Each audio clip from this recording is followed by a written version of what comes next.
lot of primary concerns they have as candidates for president. Economic concerns, the war in Iraq, on and on. But immigration has got to be right up there in the top three. And every politician that doesn't address that issue should hang his head in shame. And if you're running for the president of this country, you ought to speak out long and clear, not sound bites, but clearly, what are you for? Because we've had reform in immigration before, and reform and reform. In 1986, we had a new law that was supposed to be the salvation of everything, and that didn't last long. And in recent years, the two parties have been at one another's throats. I say it's time to stop that.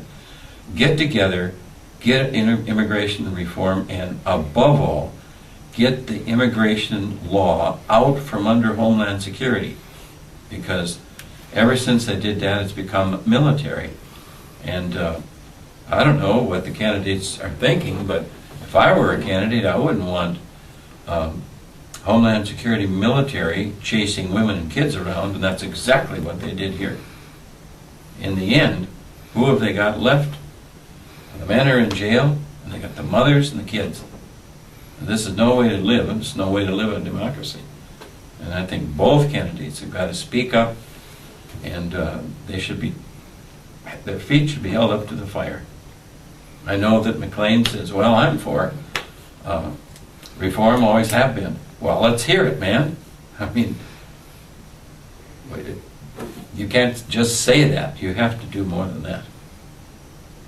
Yeah, I would say that every elected politician should just hang their head in shame. And the fact that our own state people, if this is the biggest raid in the history of Iowa, why aren't you here?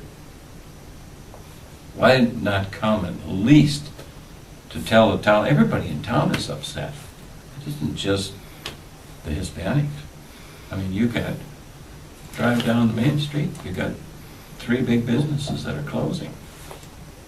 Got the bakery, which was doing well, doing excellent. You got the biggest restaurant in town. Both are for sale. Are going to be, the bakery is for sale, and the Sabor Latino restaurant. So let the politicians come and look what this wonderful policy that they have now in place did to this town. It left a scar here that it's going to take a long time to heal. And all the work that was done by the Diversity Committee for all those last 10, 12 years, in one day was destroyed. Because there was goodwill amongst the people, and people were working together, families were putting down roots. So they uprooted all of that to bring in homeless people from under the bridges down in Texas, McAllen, and different places like that. This is progress of some kind. If it is, it escapes me.